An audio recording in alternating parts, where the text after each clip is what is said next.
Welcome to A Better HR Business, the podcast that looks at how HR consultants and HR tech firms grow their businesses and how they help their employers to get the best out of their people. Remember, for show notes and downloads, go to www.getmorehrclients.com/podcast. That's getmorehrclients.com/podcast. Okay, let's get started. Hello, thanks for joining me. Today, I want to tell you about an example I saw of clever positioning for a kind of an HR business. So what happened was I was driving the kids to school, and on the way back, I saw a red van with big branding on the side. It said 2468 Workplace Appreciation. So most HR businesses that I know don't have a van, don't have a car with the livery, the branding all over the side of it. So it got me curious. I was stuck in a big long line of traffic. So I did pull out my phone, which please do not report me to the police. The car was not moving. I was perfectly safe and was safe for another 5 minutes, unfortunately. But yeah, I looked this thing up, 2468 Workplace Appreciation. So I went to the website and the headline says, and I'm going to read from my phone, so excuse me for looking away or pausing if you're watching the video version, helping you build a stronger business, one break at a time. And then the subheadline or the next section says, research shows us that employees who receive appreciation in the workplace are happier and more productive. So start with something as simple as a decent break room. So then it goes, tell me more. And then it's explaining their services, but the key message, a further subheading is build a better culture and a stronger, more engaged workforce, one break at a time. So definitely very HR related, right? Workplace engagement, workplace appreciation, that sort of thing. So I scroll down. I still don't know what the business does yet, of course, but the next section when it gets to the service is how the power of appreciation can help your business. Increase productivity. So research shows that well-recognized employees have more drive and determination and are more efficient and can be more innovative. Next section, attract and retain staff. Big topic. A culture of appreciation helps you become a more attractive company for employees and helps increase the loyalty of your workforce. Next section, improve employee engagement levels. Employees who feel like they belong develop better work relationships, improved personal standing, and stronger connections to their company. And then lastly, create a positive work culture.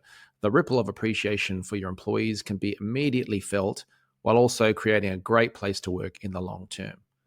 These are all excellent things for an HR person to be considering for their organization.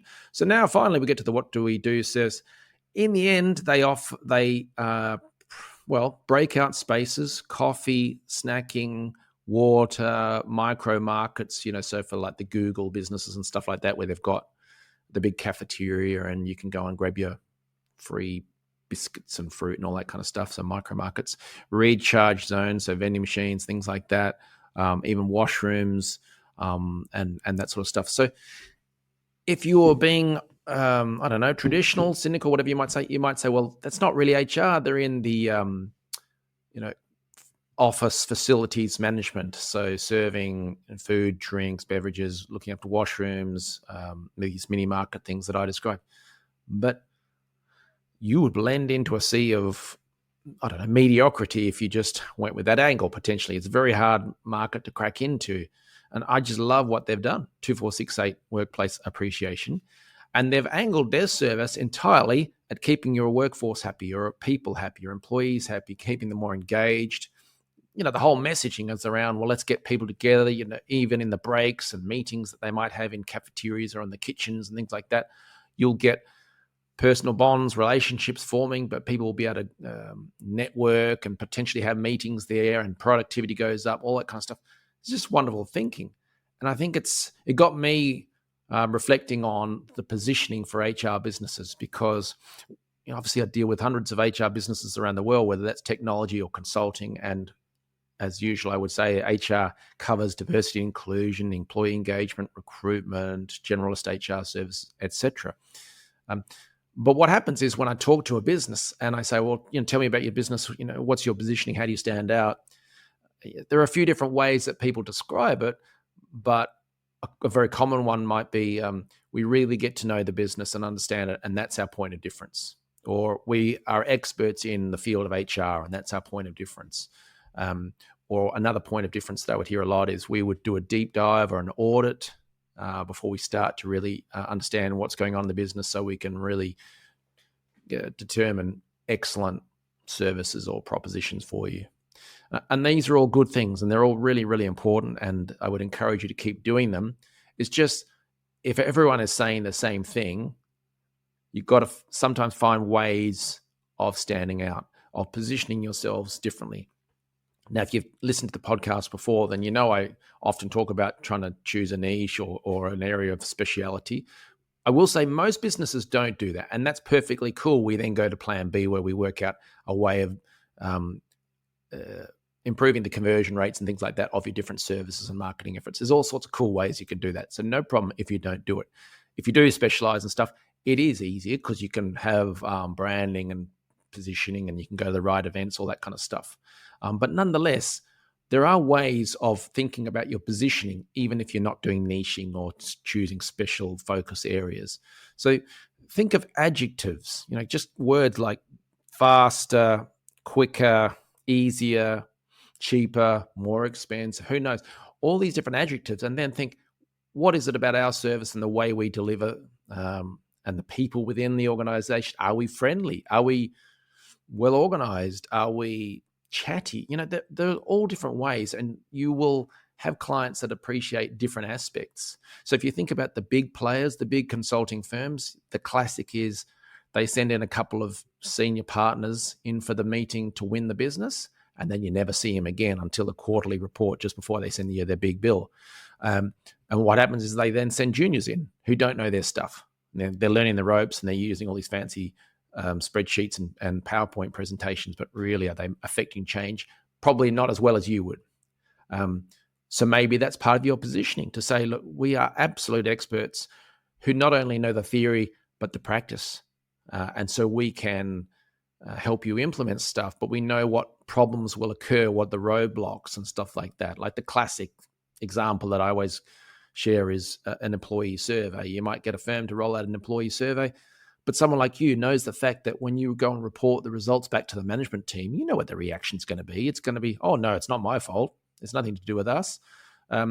It's this department, they lost an account, and so they're all disappointed. Or we had some tech dramas over in the other department, and so that was an issue. Or this division, there's been issues.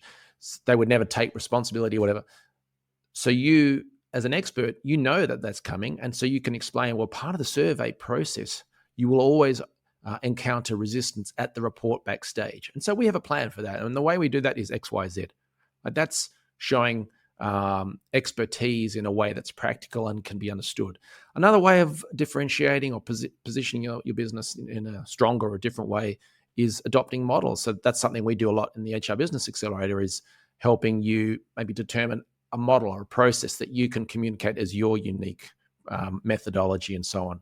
Because that you do. You have a world of experience. You've got your work history, your CV before you started your own business. And now that you're running your operations and stuff, you've got a whole lot more experience, and you've been through all the ups and downs of helping clients do their stuff. So you probably have a preferred methodology, which you've ironed out along the way, which works really, really well. Why not communicate that? That suddenly is giving you a point of positioning or a difference, other than just, we get to know you, or we'll audit your business, or we're experts. So look, if a business facilities management company can position themselves in such a strong way, and kudos to them, I must leave the link to their business in the show notes, because I love what they've done.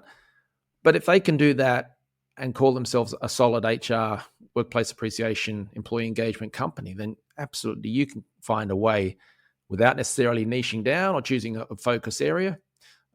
You can do it to increase your positioning and attractiveness to your ideal clients. So something to think about, and let me know how you get on. Thanks for joining us today on A Better HR Business, the podcast that explores the world of HR consulting and HR tech businesses. For show notes and downloads, go to www.getmorehrclients.com/podcast. That's getmorehrclients.com/podcast. Remember to subscribe and share the show with any friends who are busy growing a HR business. Thanks, and see you next time.